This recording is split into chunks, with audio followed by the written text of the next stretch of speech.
90s में बॉलीवुड में अच्छा नाम और फेम कमाने वाली एक्ट्रेस ममता कुलकर्णी, जिन्हें उनके लव और सेंशुअल रोल्स के लिए पसंद किया जाता था। लोग उन्हें किसी और मूवी के लिए जाने या ना जाने, लेकिन उन्हें करण अर्जुन जैसी क्लासिक कल्ट मूवी में देखने के बाद सब उन्हें जानने लग गए थे। भंगड़ा पाले आजा आजा। ममता कुलकर्णी का बॉलीवुड करियर काफी छोटा रहा, जिसकी काफी वजह रही हैं, वो हम बात करेंगे अभी आगे। लेकिन अपने करियर को खत्म करने की सबसे बड़ी वजह वो खुद थी।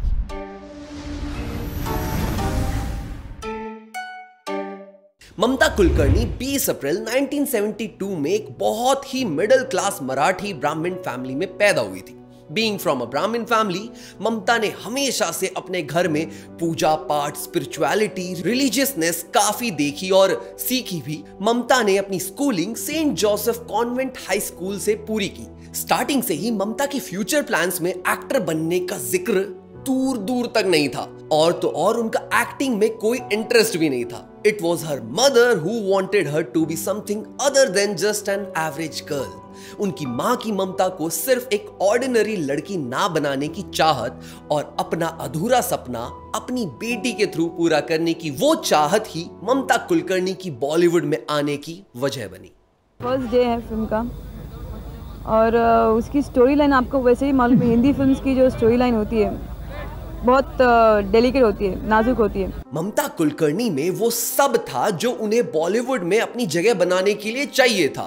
She was young, beautiful, family support and she was sexy and bold in a very glamorous way. ममता कुलकर्णी ने अपनी माँ के लिए बॉलीवुड में आने का डिसीजन ले लिया और उन्होंने ऑडिशंस भी दिए। वो बड़ी एक्ट्रेस बाद में बनी, लेकिन उन्हें अपने पहले कुछ ऑडिशंस पे रिजेक्शन भी मिला था। ममता ने अपना करियर एक तमिल रीजनल मूवी ननबर्गल से स्टार्ट किया था, which was a hit amongst the audience, और साउथ में एक ही हिट मूवी से उनकी बहुत अच्छी पहचान बन गई थी। Her craze was so real कि काफी लोगों ने उनके नाम का टैटू तक बनवा लिया था अपने हाथों में। ममता को अपना बॉलीवुड डेब्यू मिला 1992 की मूवी तिरंगा के साथ, लेकिन उन्हें पॉपुलैरिटी और रिकॉग्निशन अपनी सेकेंड मूवी आशिक आवारा से ही मिल गया था, जिसके लिए उन्हें film fair lux new face of the year का अवार्ड भी मिला। लेकिन उन्हें पॉपुलैरिटी मिलने की वजह सिर्फ उनकी ये मूवी नहीं थी। 1993 में ममता कुलकर्णी ने एक मैगजीन के लिए टॉपलेस शूट किया और वो टॉपलेस पिक्चर्स मैगजीन के कवर पे अपीयर हुई। उस शूट के लिए उनके अगेंस्ट एक सूट फाइल किया गया। उन्हें इस बोल्डनेस के लिए पॉपुलैरिटी तो मिली, लेकिन साथ में बहुत सारा क्रिटिसिज्म भी मिला और उन्हें 15,000 की पेनल्टी भरनी पड़ी। इसका मतलब अगर आज की डेट में रणवीर सिंह पे पेनल्टी लगती तो वो 1 करोड़ की हो सकती थी।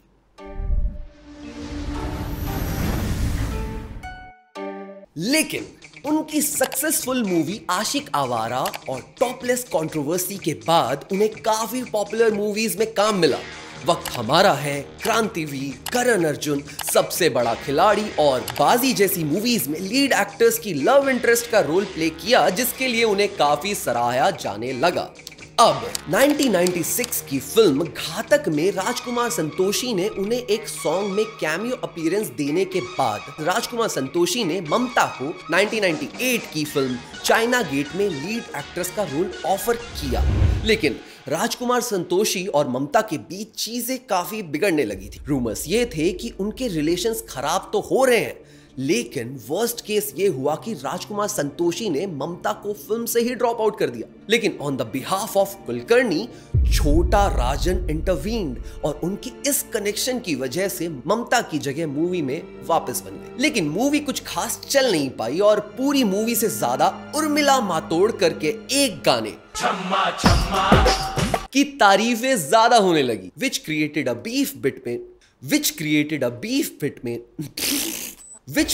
beef between Mamata and Urmila, जिससे ममता को बाकी की लीड एक्ट्रेसेस से जेलस और इनसिक्योर बताया जाने लगा।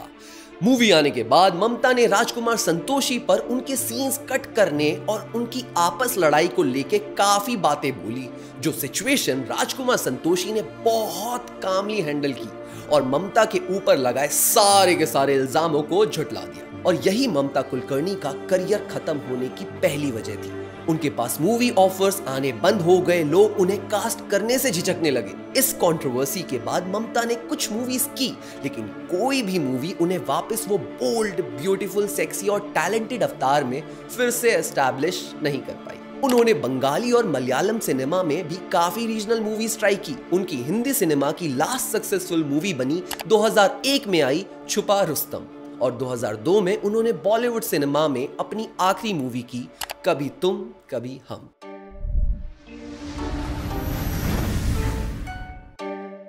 इट्स सेड कि इसके बाद उन्होंने बॉलीवुड छोड़ दिया, लेकिन कहा जाता है कि 90s एंड में काफी बॉलीवुड एक्ट्रेसेस जिनको मूवी ऑफर कम मिलते थे वो फॉर टाइम बीइंग के लिए दुबई में शोज किया करती थी, and allegedly Mamta Kulkarni was one of them.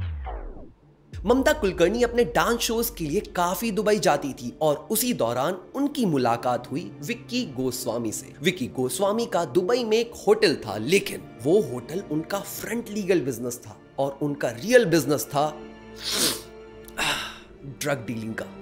धीरे धीरे ममता और गोस्वामी काफी मिलने लगे, और बॉलीवुड छोड़ने के बाद ममता दुबई जाके विक्की के साथ ही रहने लगी, और यहां वो पूरे बॉलीवुड के लिए गायब हो गई। कहा जाता है कि ममता के वहां जाने के कुछ वक्त बाद ही विक्की ड्रग केस में पकड़ा गया। गोस्वामी अपना पूरा काम ममता को संभलवा के गया था।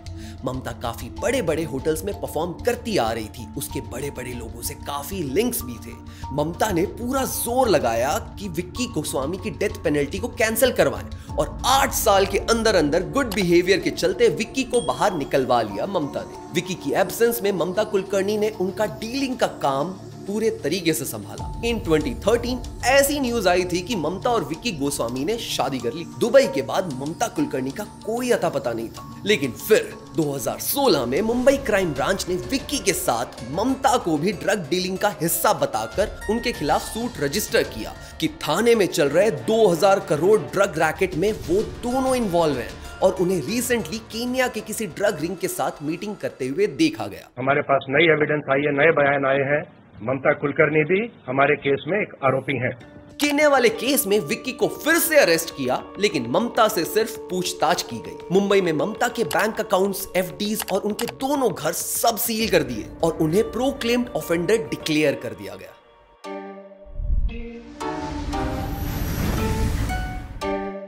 इन न्यूज के बाद से ममता कुलकर्णी को ना तो किसी ने देखा, ना ही उन्होंने कोई सफाई दी, और ना ही कभी सच पता लगा।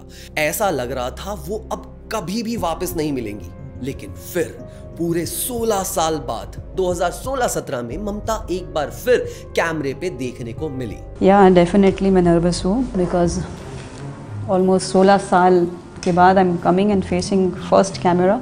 ममता ने केन्या से न्यूज इंटरव्यू दिया और अपनी तरफ की कहानी बताई, लेकिन what caught everybody's attention was her sadhvi's look. इस इंटरव्यू में उन्होंने बॉलीवुड में आने से लेके वो बॉलीवुड में नहीं आना चाहती ये सब बताया। उन्होंने बोला कि उन्होंने 16 साल तप किया, तब जाके उन्हें ये मन की शांति मिली है। उन्होंने विक्की के साथ अपनी शादी और उनका और विक्की का ड्रग डीलिंग में शामिल होने तक को झुठला दिया। मैं तो मेरी पूरी दुनिया ड्रग डीलर है, अगर आप इसको ड्रग डीलर कहते हो। ममता ने अपनी लिखी बुक ऑटोबायोग्राफी ऑफ योगिनी के बारे में भी बताया। उन्होंने ये इंटरव्यू खुद को साध्वी एस्टैब्लिश करने के लिए दिया था, इसमें कोई शक नहीं है। ये भी माना जा सकता है कि ये साध्वी में बदलने का फैसला सिर्फ और सिर्फ ड्रग केसेस से और विक्की के साथ उनका लिंक एस्टैब्लिश ना हो उसके लिए किया गया। बीइंग फ्रॉम ब्राह्मण फैमिली, इतने रिलीजियस तो वो हमेशा से ही रही हैं, लेकिन केसेस से बचने के लिए उसी रिलीजियस नॉलेज को यूज करके क्लीन चिट ले लेना is nothing but just a mind game यार।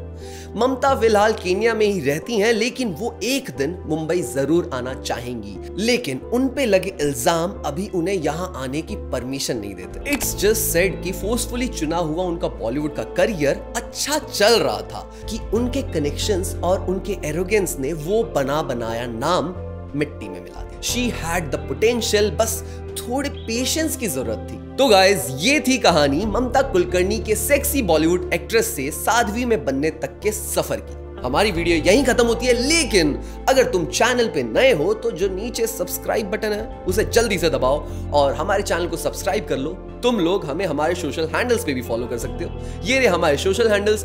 हम मिलते हैं अगली नॉलेजेबल वीडियो में, तब तक के लिए ओके बाय।